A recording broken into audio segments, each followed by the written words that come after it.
అందరికీ నమస్కారం. ఈ మధ్యన వైసీపీ కుల రాజకీయాలకు తెరదీసింది. ఎందుకనంటే దానికి పాపం వైసీపీ అధికార ప్రతినిధో మరి ఏంటో తెలియదు, కానీ ఆఫ్ నాలెడ్జ్ వెంకటరెడ్డి తెలుసు కదా, ఒక ఛానల్లో డిబేట్లో మాట్లాడుతూ అసలు కులం అనే పేరు తెచ్చింది మీరు కాదా, దళిత డాక్టర్ అని చెప్పి సుధాకర్ అని మాట్లాడింది మీరు కాదా, దళిత డ్రైవర్ సుబ్రహ్మణ్యం అని చెప్పి మాట్లాడింది మీరు కాదా, కులాన్ని మీరు తీసుకొస్తే ఇప్పుడు మేము కులం తీసుకొస్తే తప్ప అని చెప్పి ఒక మాట మాట్లాడాడు. మళ్ళీ ఇంకోటి కూడా మాట్లాడాడు, మీరు నోటికి అన్నం తింటారా గడ్డి తింటారా లేకపోతే ఏదో రకరకాల మాటలు మాట్లాడాడు. ఒకసారి ఇందాం ఏం మాట్లాడాడు, విన్న తర్వాత ఒకసారి మనం సమాధానం చెప్పే ప్రయత్నం చేద్దాం. ఇప్పుడు మనం అంతకుముందు అన్నమే తింటున్నాం, ఈ రోజు అన్నమే తింటున్నాం. మనం అంతకుముందు గడ్డి తినలేదు, ఇప్పుడు గడ్డి తినలేదు అని అనుకుంటే మరి ఇప్పుడు ఎవరైతే ఈ కులం ప్రస్తావన ఎత్తారో ఇదే మీ డిబేట్ లో కావచ్చు, లేదంటే అంతకుముందు అనేక డిబేట్లు ఇదే ప్యానలిస్టులు జనసేన అండ్ టీడీపీ ఇదే ప్రతినిధులు ఉన్న డిబేట్లు నేను అనేక అటెండ్ అయ్యా. అమర్నాథ్ గౌడ్ రేపల్లె అతను మరి బీసీ కులం ఎక్కడి నుంచి వచ్చింది, ఎవరు ఎత్తింది బీసీ కులం అని. అదే విధంగా దళిత డాక్టర్ సుధాకర్ డాక్టరా దళితుడా, ఎవరు ఎత్తింది ఇవన్నీ, మేమా వాళ్ళ? ఏది ఇప్పుడు అన్నము గడ్డి రెండు మాట్లాడదాం, ఎందుకంటే ఇలాంటి పదాలు వాడితే తప్ప వాళ్ళకి అర్థం కాదు. రెండు, ఇదే డ్రైవర్ సుబ్రహ్మణ్యం దళిత డ్రైవరు, దళితుడిని డోర్ డెలివరీ చేశారు. డ్రైవరా దళితుడా, మనిషా క్యాస్టా, అది ఏంటి? లేదంటే వృత్తే? మనం ఏమెత్తాం? ఎత్తింది ఎవరు ఇవన్నీ? దీంతో రాజకీయాలు చేసింది ఎవరు? సుగాలి ప్రీతి గిరిజన బిడ్డ, సుగాలి ప్రీతి అనేటటువంటి. సో విన్నారు కదా, ముగ్గురు గురించి ప్రస్తావించాడు. ఒకటి అమర్నాథ్ గౌడ్ కావచ్చు, డాక్టర్ సుధాకర్ కావచ్చు, లేదా దళిత డ్రైవర్ సుబ్రహ్మణ్యం కావచ్చు. ఏదో అన్నాడు కదా, అప్పుడు అన్నం తిని ఇప్పుడు అన్నం తింటే అని చెప్పి. అన్నం తింటున్నారా గడ్డి తింటున్నారా అనేది ఆఫ్ నాలెడ్జ్ వెంకటరెడ్డిగా తెలియాలి. మీరేం తింటున్నారా అనేది మీకే తెలియాలి. ఎందుకని మీరేం తింటున్నారో మీకే తెలియాలన్నానంటే, అమర్నాథ్ గౌడ్ని కాల్చి బూడిద చేసింది ఎవరండి? మీ వైసీపీ కార్యకర్తలు, మీ వైసీపీ సైకోలు, మీ వైసీపీ గోండాలు. తన అక్కనేదో అన్నాడని ప్రశ్నిస్తే చంపేసింది ఎవరు? మీ వైసీపీ గోండాలు. రాజకీయాలతో సంబంధం ఉన్నటువంటి అంశం అది. దళిత డాక్టర్ సుబ్రహ్మణ్యం చేసిన పాపమేంటి? ఈ ప్రభుత్వం మాస్క్ ఇవ్వలేదు అనటమే కదా దళిత డాక్టర్ చేసిన పని. ఎవరిని ప్రశ్నిస్తే ఆ వ్యక్తికి పిచ్చోడి కింద ముద్రేశారు. జగన్మోహన్ రెడ్డి ప్రభుత్వాన్ని ప్రశ్నిస్తే పిచ్చోడి కింద ముద్రేశారు. నడి రోడ్డు మీద అర్ధనగ్నంగా నిలబెట్టి రెండు చేతులు వెనక్కి పెడరెక్కలు విరిచిగట్టి ఆ వ్యక్తికి పిచ్చోడు అని ముద్ర వేసి మానసికంగా వేధించి చంపేసినటువంటి చరిత్ర మీది. ఎవరిని ప్రశ్నిస్తే చంపేశారు. ఎస్, ప్రభుత్వాన్ని ప్రశ్నిస్తే చంపేశారు కాబట్టి ఆ రోజు కులం పేరు వచ్చింది. ఇంకొకటి గురించి మాట్లాడే, ఎవరు? దళిత డ్రైవర్ సుబ్రహ్మణ్యం. దళిత డ్రైవర్ సుబ్రహ్మణ్యాన్ని ఎవడు చంపాడు? మీ పార్టీలో ఎమ్మెల్సీగా ఉన్నటువంటి అనంతబాబు చంపాడు. ఎవరు చంపారు? ఎందుకు చంపాడో మీకు తెలియాలా, మీ నాయకుడికి తెలియాలా, చంపిన అనంతబాబుకి తెలియాలా. వాళ్ళ కుటుంబంలో వచ్చిన కలహాలకు ఈ వ్యక్తికి సంబంధం ఏదో ఉంది కాబట్టే ఆ వ్యక్తిని అడ్డు తొలగించుకోవాలని భార్యాభర్తలు ఇద్దరూ కలిసి చంపేశారు. ఎవరు చంపారు? మీ పార్టీ వాళ్ళు చంపారు. మీ పార్టీ నాయకుడు చంపాడు. దళిత డ్రైవర్ని చంపిన వ్యక్తిని మొన్న జరిగినటువంటి ఎన్నికల్లో సిద్ధం సభల్లో కూడా పెట్టుకుని తిరిగినటువంటి చరిత్ర మీది. వెంకటరెడ్డి తెలుసుకో. మరి ఈరోజు గాదే సాయికృష్ణ గురించి కూడా మాట్లాడదాం. గాదే సాయికృష్ణకి ప్రభుత్వానికి ఏమైనా సంబంధం ఉందా? ఆ వ్యక్తి రాజకీయాల్లో లేడు. ఆ వ్యక్తి మీద ఏ ఒక్క పార్టీకి కక్ష లేదు. ఈ జరిగిన ఘటనలో కనీసం వార్డు మెంబర్ పాత్ర కూడా లేదు. ఇది పూర్తిగా అధికారుల పక్షాన జరిగింది. తప్పు తప్పే అనాలి, ఒప్పు ఒప్పే అనాలి. జరిగింది కరెక్ట్ అని అంట్లా. ఆ వ్యక్తి మంచి పని చేశాడా చెడ్డ పని చేశాడా, అది ఏం శిక్ష విధించాలనేది న్యాయస్థానాల పని. ఒకవేళ పోలీసులు కన్నా చట్టాన్ని చేతిలో తీసుకుంటే తప్పే. నేను చంద్రబాబు గారు కూడా చెప్పారు ఆ మాట. దీనిలో ఎక్కడైనా రాజకీయం ఉందా? ప్రభుత్వం ఎక్కడైనా వాళ్ళని కించపరచాలని చూసిందా? చంద్రబాబు గారు ఏది ఏమైనా సరే, ఆ వ్యక్తి ఎలాంటి వ్యక్తి అయినా సరే, ఆ వ్యక్తి మీద 23 క్రిమినల్ కేసులుంటే ఎలాంటి వ్యక్తి అయినా సరే తప్పు తప్పేనని చెప్పి చంద్రబాబు గారు ఆ కుటుంబాన్ని పిలిచి న్యాయం చేస్తామని భరోసా ఇచ్చారు. నేను అడుగుతున్న జగన్మోహన్ రెడ్డిని, బాలుడు అమర్నాథ్ కుటుంబాన్ని జగన్మోహన్ రెడ్డి కలిశాడా?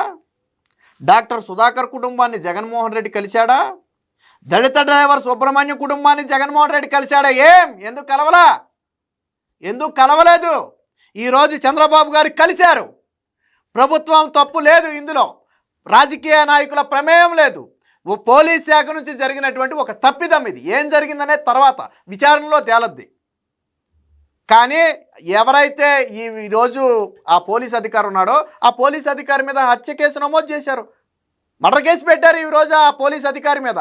మీ ప్రభుత్వంలో శిరోముండనం చేసినటువంటి దళిత యువకుడికి పోలీస్ స్టేషన్లో కొట్టి చంపేసినప్పుడు కానీ అబ్దుల్ సలాం కుటుంబానికి కానీ ఏ రోజైనా సరే జగన్మోహన్ రెడ్డి పరామర్శించాడా, లేదా వాళ్ళని ఇబ్బంది పెట్టిన వాళ్ళని శిక్షించాడా? పోలీసుల వేధింపులు తట్టుకోలేక కుటుంబం ఆత్మహత్య చేసుకుంది. మర్చిపోయావా చరిత్ర? నేను అడుగుతున్నా, మర్చిపోయావా చరిత్రయే? ఆ కుటుంబాన్ని నువ్వు పరామర్శించావా? నీ నాయకుడు పరామర్శించాడా? ఆ కుటుంబానికి అండగా నిలబడ్డారా? ఎందుకు వెళ్ళలేదు? నువ్వు కులం రాజకీయాల గురించి మాట్లాడావు కదా, జాహ్నవి అనే ఒక చిన్నారి కనపట్లేదు ఆంధ్రప్రదేశ్లో. సోషల్ మీడియా అంతా నడుస్తుంది. జగన్మోహన్ రెడ్డి ఎందుకు వెళ్ళలేదు పరామర్శించడానికి? జగన్మోహన్ రెడ్డి ఎందుకు వెళ్ళలేదు పరామర్శించడానికి? మరి ఎందుకు గాదే సాయి కృష్ణ కుటుంబాన్ని పరామర్శించాడు? జాహ్నవి విషయంలో రాజకీయం చేయడానికి లేదు, సాయి కృష్ణ విషయంలో రాజకీయం చేయటానికి ఉంది కాబట్టి, అది పోలీస్ శాఖ కాబట్టి, ప్రభుత్వ పరిధిలో ఉంది కాబట్టి, కూటమి మీద విషయం చెమ్మొచ్చు కాబట్టి వెళ్ళాడు. సమాధానం చెప్పు. జాహ్నవి ఇంటికి ఎందుకు వెళ్ళాలా? జగన్మోహన్ రెడ్డి చిన్నారి జాహ్నవి ఇంటికి ఎందుకు వెళ్ళాలా? ఎందుకు పరామర్శ చేయాలంటే చిన్నారి ప్రాణం ప్రాణం కాదా? సాయి కృష్ణ ప్రాణం ప్రాణమా? ఎందుకు వెళ్ళాలా? నువ్వు ఇంకా అన్నమో గడ్డి అని మాట్లాడావు కాబట్టి నేను ఇంకా మాట్లాడతా. ఇదే సాయి కృష్ణ చేతిలో ఒక బాలిక అత్యాచారానికి గురైంది. ఆ బాధ తట్టుకోలేక ఆ తండ్రి ఆత్మహత్య చేసుకున్నాడు. ఇదే కాపు సామాజిక వర్గం వాళ్ళది. జగన్మోహన్ రెడ్డి ఎందుకు వెళ్ళలేదు పరామర్శకి? ఇదే సాయి కృష్ణ చేతిలో నవీన్ అనే ఒక వ్యక్తి దారుణ హత్యకు గురయ్యాడు. మరి ఎందుకు వెళ్ళలేదు జగన్మోహన్ రెడ్డి పరామర్శకి? ఎందుకు వెళ్ళలేదంటే వీటిలేటిలోనూ రాజకీయం చేయడానికి లేదు. నవీన్ రెడ్డి అనే వ్యక్తి హత్యకు గురైనా అందులో రాజకీయం లేదు, జాహ్నవి అనే చిన్నారి కనపడకపోయినా అందులో రాజకీయం లేదు, అలాగే బాలికను అత్యాచారం చేసిన ఘటనలో కూడా రాజకీయం లేదు. కాబట్టి ఈ వ్యక్తి ఏమి టీడీపీ కార్యకర్త కాదు కాబట్టి, ఏ పార్టీకి చెందినవాడు కాదు కాబట్టి జగన్మోహన్ రెడ్డి రాజకీయం వల్ల. ఇదే సాయి కృష్ణ అనే వ్యక్తి ఏదైనా ఒక పార్టీకి చెందిన వ్యక్తి అయితే, ఒక పార్టీ కార్యకర్త అయితే ఈ ప్రతి అంశంలోనూ జగన్మోహన్ రెడ్డి పరామర్శకి వెళ్ళేవాడు బురద జిమ్మటానికి. మీ కార్యకర్తల దౌర్జన్యం, మీ కార్యకర్తల కండకావరం అని చెప్పి సాక్షిలో హెడ్డింగ్లు పెట్టి రాసేవాళ్ళు. నువ్వు ఈరోజు కులం గురించి మాట్లాడుతున్నావు. కుల ప్రస్తావన తీసుకొచ్చింది ఎవరు? మొన్న ప్రెస్ మీట్ అంబటి రాంబాబు. మొదటగా అంబటి రాంబాబుని ఎందుకు వదిలేరా బయటికి? కాపు కులాన్ని రెచ్చగొట్టడానికి కదా అంబటి రాంబాబుని వదిలింది. నీకు సిగ్గు శరం ఉంటే నిన్న వాళ్ళ తల్లి వాళ్ళ మేనమామ ఇద్దరూ మాట్లాడారు నిన్న సాయంత్రం చంద్రబాబు గారిని కలిసిన తర్వాత. పోలీస్ స్టేషన్లో జరిగినటువంటి ఘటనకు ప్రభుత్వానికి అంటే రాజకీయాలకు సంబంధం లేదు, దయచేసి దీనికి కులం రంగు పొలమొద్దు, రాజకీయాల్లోకి లాగొద్దు అని చెప్పి నిన్న వాళ్ళ తల్లి వాళ్ళ మేనమామను తల్లి ఇద్దరూ చెప్పారు, ఇద్దరు విజ్ఞప్తి చేశారు. మరి సిగ్గు శరం లేకుండా ఇంకా కులం అని మాట్లాడటానికి నీకు సిగ్గు లేదా? ఈ వ్యక్తి ఏమి ప్రభుత్వాన్ని ప్రశ్నిస్తేనో, చంద్రబాబునో పవన్ కళ్యాణ్నో విమర్శిస్తేనో, లేకపోతే ప్రభుత్వానికి యాంటీగా పనిచేస్తేనో ఈ వ్యక్తి మీద కక్ష తీర్చుకోవాలా? ఈ ప్రభు అంటే ఈ రాజకీయాలకు ఈ ఘటనకు సంబంధం లేని అంశం ఇది. సరే, ప్రభుత్వం జరిగిన ఘటనకు ప్రభుత్వం బాధ్యత తీసుకోదంటే అది తీసుకుంటుంది. నిన్న చంద్రబాబు గారు పవన్ కళ్యాణ్ ఇద్దరు చెప్పారు, మేము బాధ్యత తీసుకుంటామని చెప్పారు. స్వయంగా ప్రభుత్వమే చెప్పినట్టు కదా. జగన్మోహన్ రెడ్డి ఎప్పుడైనా సరే అమర్నాథ్ గౌడ్ విషయంలో నేను బాధ్యత తీసుకుంటానని చెప్పాడా? డాక్టర్ సుధాకర్ విషయంలో నేను బాధ్యత తీసుకుంటానని చెప్పాడా? అలాగే దళిత డ్రైవర్ సుబ్రహ్మణ్యం హత్యలో నేను బాధ్యత తీసుకుంటానని ఎప్పుడైనా చెప్పాడా? జగన్ చెప్పాడా? ఈరోజు చంద్రబాబు గారు పవన్ కళ్యాణ్ ఇద్దరు చెప్పారు, ఈ ఘటనలో మేము బాధ్యత తీసుకుంటామని చెప్పారు. హంబుల్గా ఒప్పుకున్నారు వాళ్ళు. జగన్ చెప్పాడా ఏ రోజైనా? అంటే నీకు ఒక గొట్టం నీ ముందు ఒక గొట్టం పెట్టేస్తే నీ అంత పెద్ద పోటుగాడు లేడు అనుకుంటావా? సరిగ్గా ఎదురుపడి 2 ప్రశ్నలు అడిగితే 1/2 లీటర్ నీళ్లు తాగుతావు. నువ్వు ఈరోజు కూటమి ప్రభుత్వాన్ని ప్రశ్నిస్తున్నావా? తప్పు లేదు. పోలీస్ శాఖ తప్పు చేస్తే చర్య తీసుకోమంటంలో తప్పు లేదు, ప్రభుత్వంలో అందులేదని విఫలమైందంటే మీరు నిలదీయటంలో తప్పు లేదు. కానీ కులం రంగు పులిమింది ఎవరు? కాపు సామాజిక వర్గ నేతలతో జగన్మోహన్ రెడ్డి సమావేశం పెట్టలేదా? నువ్వేదో పవన్ కళ్యాణ్ గురించి మాట్లాడాడులే, ఇందులోనే పవన్ కళ్యాణ్ కులాలను రెచ్చగొట్టాడని చెప్పి మాట్లాడాడు. నేను అడుగుతున్నా, జగన్మోహన్ రెడ్డి 2 రోజుల క్రితం అంబటి రాంబాబు, కన్నబాబుతో పాటు తోట త్రిమూర్తితో పాటు అమర్నాథ్ వీళ్ళ 4గురితో జగన్ సమావేశం పెట్టాడా లేదా? త్వరలోనే పార్టీ కేంద్ర కార్యాలయంలో కాపులందరితో సమావేశం ఏర్పాటు చేయాలని చెప్పాడా లేదా? కాపుల్లో చిచ్చు పెట్టి వాళ్ళని చేల్చాలి అని జగన్ చెప్పాడా లేదా? ఎవడరా కుల రాజకీయం చేసింది? ఎవడు చేశాడు కుల రాజకీయం? జగన్ చేశాడు కుల రాజకీయం. ఈరోజు కాపులను తేల్చకపోతే నాకు పుట్టగతులు ఉండవు, రాజకీయంగా నాకు సమాధానాన్ని భయపడి కాపులను తేల్చాలని కాపు నేతలతో సమావేశం పెట్టినటువంటి చరిత్ర, నీచ చరిత్ర మీది. గతంలో జగన్మోహన్ రెడ్డి గెలిస్తే కాపులకు ఏడాదికి 2,000 కోట్లు, 5 ఏళ్లలో 10,000 కోట్లు ఇస్తాడు. ఓపెన్ సవాల్. వెంకటరెడ్డికి నేను ఓపెన్ సవాల్. ఎన్ని వేల కోట్లు ఇచ్చారు? 5 ఏళ్లలో కనీసం 2,000 కోట్లు ఇచ్చారా మీరు? కాపుల సంక్షేమానికి ఇతర పథకాలతో సంబంధం లేకుండా కాపుల సంక్షేమానికి 10,000 కోట్లు ఖర్చు చేస్తానని జగన్ చెప్పాడా లేదా? 5 ఏళ్లలో ఎన్ని వేల కోట్లు ఖర్చు చేశాడు? ఓపెన్ చర్చకి సిద్ధమా నువ్వు? నీ ముందు ఒక గొట్టం పెడితే నువ్వు పెద్ద పోటీగాడివా?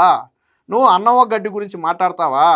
రెండు కలిపి తినేదే మీరు. మేమైతే నోటికి అన్నమే తింటున్నాం, కానీ రెండు కలిపి తినేదే మీరు. మీ అవసరానికి అన్నం తినేటప్పుడు అన్నం తింటారు, గడ్డి తినేటప్పుడు గడ్డి తింటారు.